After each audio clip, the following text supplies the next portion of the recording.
first rodeo. No. Welcome back to Financial Crime and Compliance Unfiltered. I'm Jane Blakeway, co-founder of Transformative Finance, with my co-host Oonagh Berg, CEO for Raw Compliance, and together we're with Becky Holmes this morning, or this afternoon. Becky's chairing our Fraud and Scams event here in London today. And for those of you who don't know, Becky Holmes is an expert voice in the fight against romance scams and the author of the brilliantly titled book Keanu Reeves is Not in Love with You. So I'm going to pass you over to Becky with the first question. So, what's love actually got to do with it? In the sense that what first drew you into researching and raising awareness about romance scams, and I guess what continues to motivate you in that space? Yeah. So this started during lockdown when I was very bored and started a Twitter account, and suddenly dozens of very handsome soldiers were interested in me. In fact, not just interested in me, but they loved me immediately. And I sort of cured my lockdown boredom by trying to waste time and I suppose just amuse myself. But as I was doing that and putting these conversations up on Twitter, lots of actual victims of romance fraud were getting in touch with me and kind of sharing their stories. And it kind of goes into very neatly what keeps me interested in it, because the victim impact for romance fraud is almost undescribable.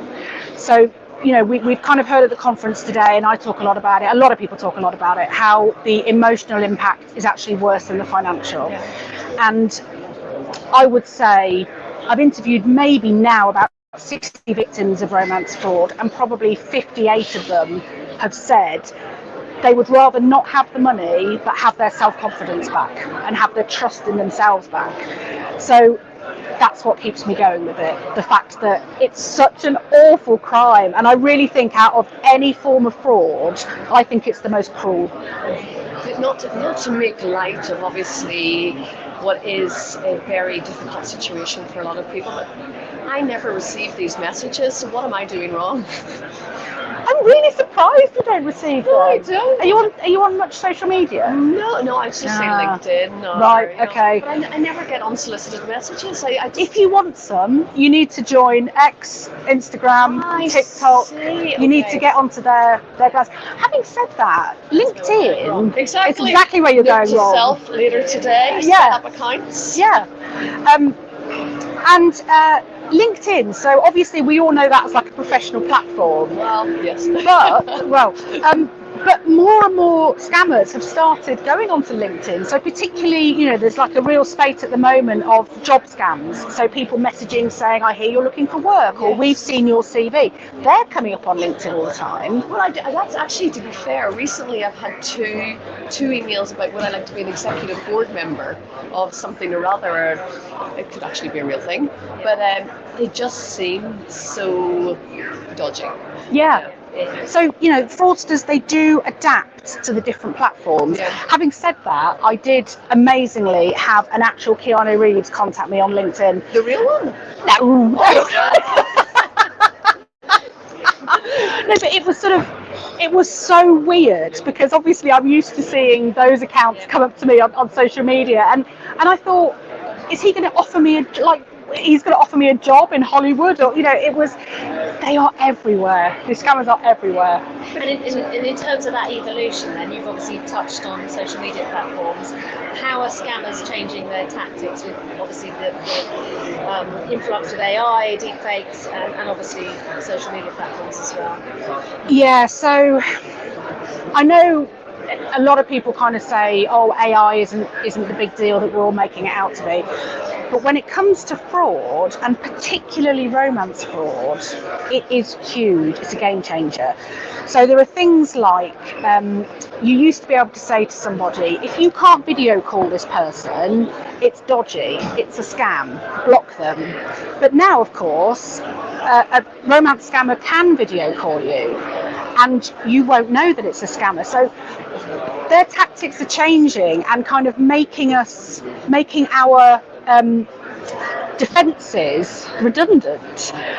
It's really frustrating. And you look at ChatGPT or any of these kind of large language models. It used to be that you could spot spelling mistakes, so you could spot, they wouldn't have quite the nuances that human beings when we have to that we speak to each other. But now, using something like that, you can be any gender, you can even have like local dialect that will kind of show as if you're going from, I don't know, Manchester or whatever.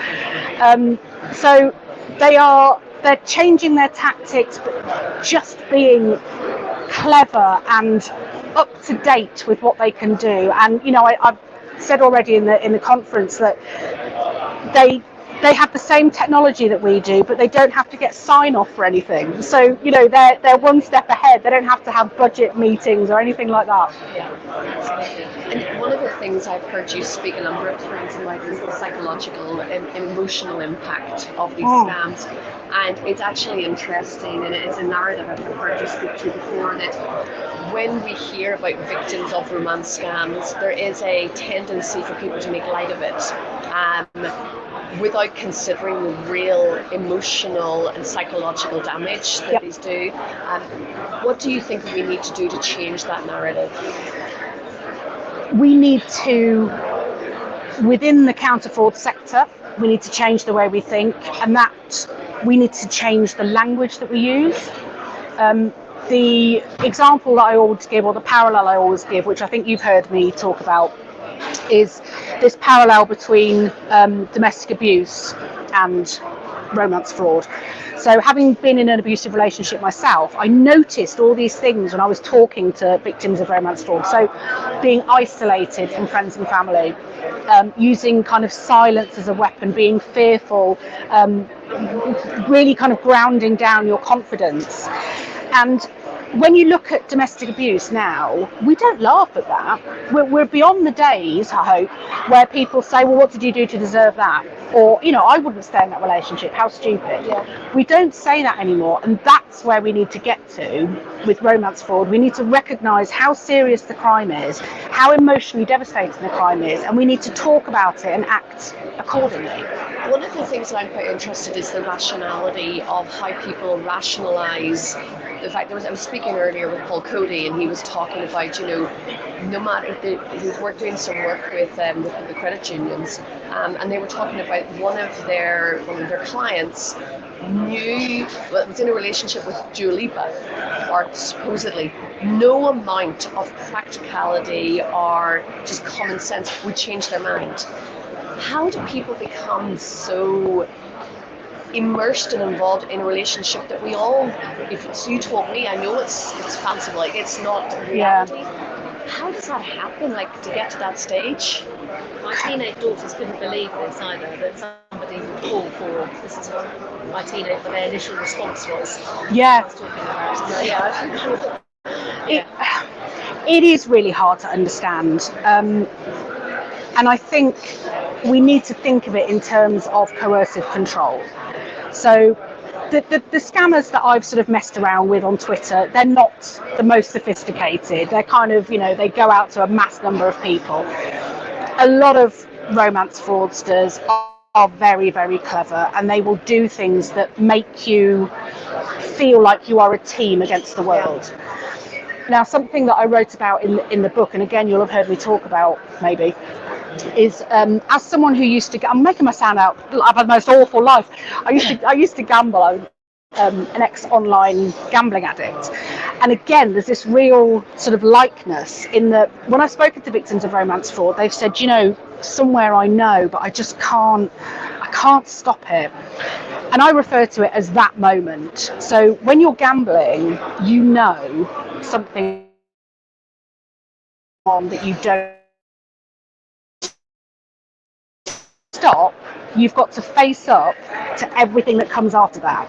If you keep going, there's always that chance that things might work out okay. In the case of gambling, I might win it back. In the case of romance fraud, actually it might be all right. Yeah. So if you stop, you think, oh my God, I've now got to face up to financial loss. I've got to face my friends and family. I've got to admit to what's happened. Potentially in the case of fraud, you think you've got to report what's happened. Yeah. And it's really, really hard to allow yourself to come out of it. And again, it's the psychological element of it that really is destructive, because I've noticed, and again you've spoken to this, you either have just the general where they're just trying to catch anybody, or they're really targeted where they've literally identified widows, single people near retirement age, that based on social media profiles that they know have homes, will have a little bit of money, and these people actually want to believe that there is a relationship, there's a future, like this is their second chance at love. And that's why it's so cruel, because you're taking away somebody's money. Okay, that's hideous in itself, but you're also taking away what they think is their future. And if you get to a certain age, let's say you're retired, let's say you're a widow, and like you say, this is my second chance, to have that taken away, it's devastating. It's so cruel. And in terms of the tech companies and financial institutions, obviously we've got an audience here today at the event, of course. What roles do you think they should be playing in prevention here? This is always a hard one. I get asked it a lot. And if I knew, then there'd be no need for these conferences, because I would just turn up and say, this is what you need to do.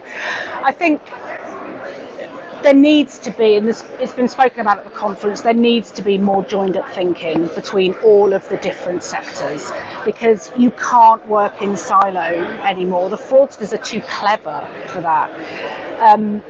At the moment, social media companies aren't held to account at all, and I find that mind-boggling. So if you speak to somebody at Meta or wherever, X, they will just say that their platform is hosting content. They're not responsible for the content on there. But in the same way, and I was thinking about this on the way here yesterday, you could just say that your bank is hosting your money and they've got no responsibility for it. But of course, nobody says that. So it should be the same with social media. They should have responsibility and they should be held account. But I also think, to be fair, I am also of the opinion that the financial institution should also be held to account. There is a regulatory requirement for banks to have in place transaction monitoring systems to understand and to know their clients. And yet what we're seeing is sudden changes in typologies and behaviours within the account that are not being flagged as fraudulent. And then when the individuals need recourse, first step is to go to the financial institution and say, hey, you kind of should have noticed there was a sudden change in third-party payments, volumes, etc. And we're seeing in many instances that the bank is saying, look, your transfers, your investment decisions are your own. We're not taking any responsibility or liability here. And you authorise those payments yourself. So this is even outside of kind of APP. You authorise those transactions yourself. So not our problem. And you can speak to the FOSS if you want, but that's going to be a good 18 months before you'll get a response. I quite agree. The responsibility needs to be shared amongst a whole, sort of myriad organisations, really. And banks do have a part to play, as do social media companies, as do the police. So in other words, as does government, because it's all got to come from them. And again, this comes down to everybody having to have some sort of common thread. Which at the moment, we don't. There's a lady, and my heart goes out to her, Eleanor. I'm not sure if you're familiar. Her son actually passed away due to a social media incident where they're not, and they can't get the information from the social media platform to basically understand why her son took his own life.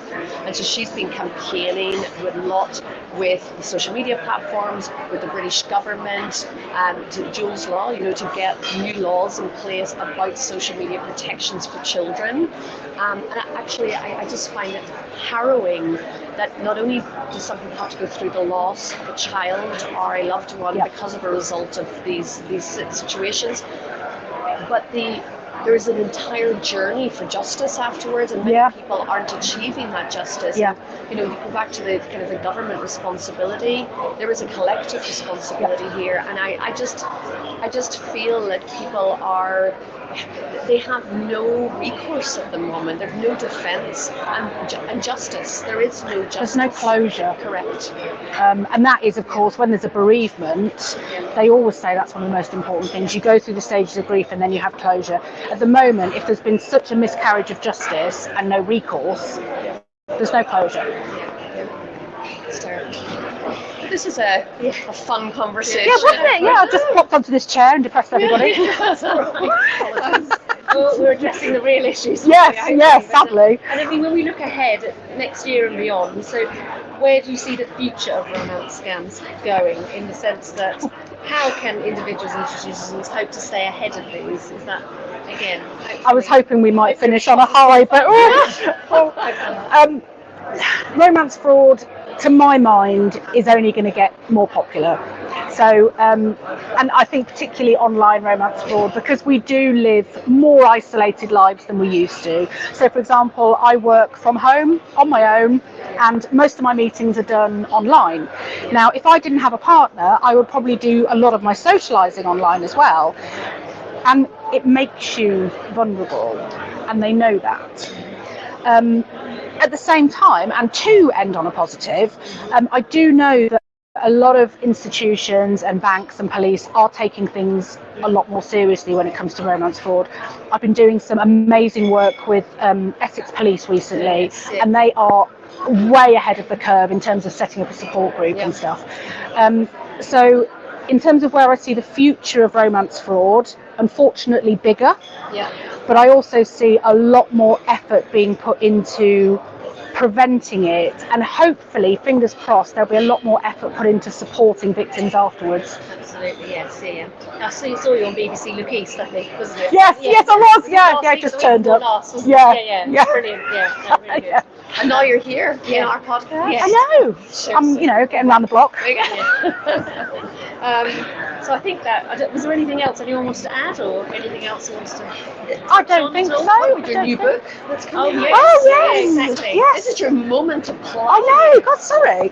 You can pre-order it now, but it's not out till April, isn't it? Yes. And the thing is, it's on the future of fraud. So I'm just thinking, what's going to happen between now and April? Did I predict it correctly? Yeah, exactly. And also, what's going to happen so that it's no longer the future and it's completely out of date. Chapter 13 pending. Exactly. Last-minute entry. Mind you, it might be one of those books that I can republish every year with more. In fact, actually, that's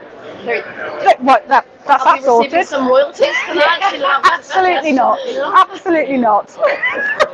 Well done, you. It's the second book out in April. So, but that's all for today's episode, Financial Crime and Compliance Unfiltered. So, huge thank you to Becky. Thank you for having me. Today. Thank you to Oonagh as well. Thank you. Thank you. And we're back again, I think, this afternoon at 2:30. We are with Dr. Nicola Harding discussing the future of fraud. Literally, we're discussing it all today. So future of fraud. So I need to sit down on that one and make sure. We'll send you it afterwards. Yes, please. Yes, please. So thank you very much, everybody. Thank you, Becky. Thank you, everybody. Thank you. Pleasure. Yeah. I'm dreadful with the phone is on. Will someone when I say goodbye?